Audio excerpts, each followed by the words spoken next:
दोन मिनिट थांबा, मला फक्त लिंक पाठवू द्या लगेच. हा सर, भारतीय जनता पार्टीचा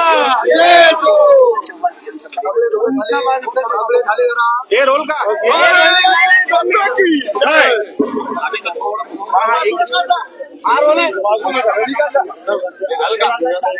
करायचं का?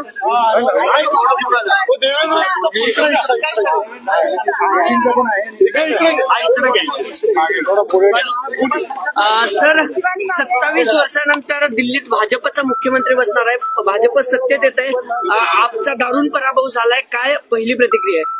खरं तर आपणा सर्वांना माहित आहे, देशाचे पंतप्रधान आदरणीय नरेंद्र मोदीजी यांच्या नेतृत्वामध्ये संपूर्ण देशभरामध्ये प्रत्येक क्षेत्रामध्ये ज्या पद्धतीने नरेंद्र मोदीजींच्या नेतृत्वामध्ये देश पुढे जाताना तुम्हाला आम्हाला सर्वांना दिसतोय.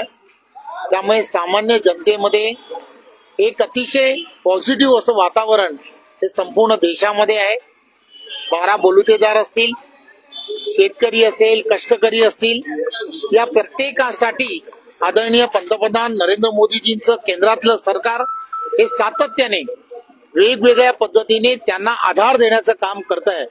याची पूर्णच्या पूर्ण देशभरामधील असणाऱ्या नागरिकांना कल्पना आलेली आहे आणि त्यामुळे कितीही नेरेटिव्ह विरोधकांनी सेट केला तरी सुद्धा संपूर्ण देशभरामध्ये नागरिकांच्या आता ते लक्षात आलंय.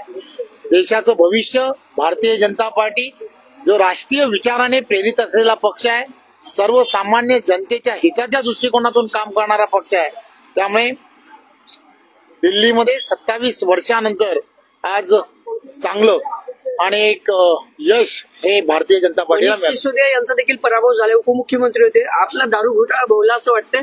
खरं तर आपल्याला सर्वांना माहित आहे की देशाचे पंतप्रधान नरेंद्र मोदीजी यांचं एनडीएचं सरकार हे गेले 11 वर्ष आपण पाहतोय अतिशय पारदर्शकपणे काम करताना दिसत आहे.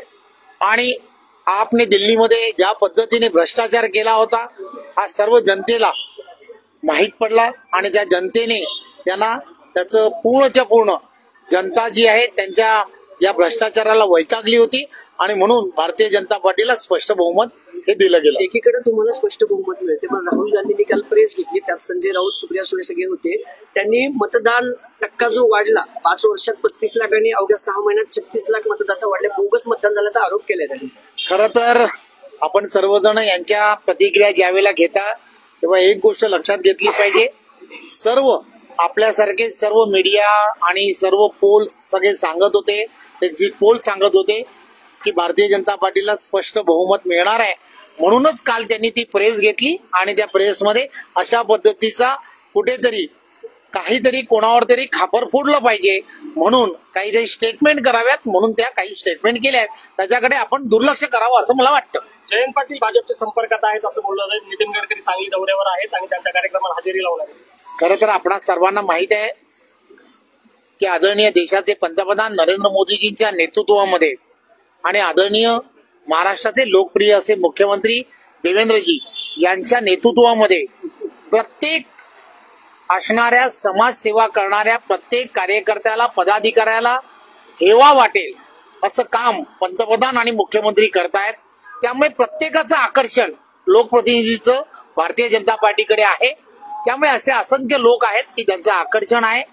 मला खात्री आहे की येणाऱ्या काळामध्ये अशी सर्व आकर्षणं ही तुमच्यापर्यंत नक्की येत राहतील. शिवसेनेनं ऑपरेशन टायगर नाव दिले, भाजप ऑपरेशन कमळ राबवणार का राज्यभर? खरं तर नावं आपल्यालाच द्यायची असतात.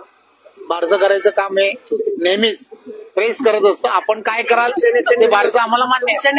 ऑपरेशन टायगर मला असं वाटतं की आपण जे म्हणाल ते आम्ही मान्य करू. याचं कारण असं आहे, परंतु जे काही फेक नेरेटिव्ह आहेत तेवढे फक्त करू नका एवढीच आपल्याला विनंती. प्रवेशाची तारीख ठरली का दादा? जयंत पाटलांच्या प्रवेशाची तारीख ठरली आहे का?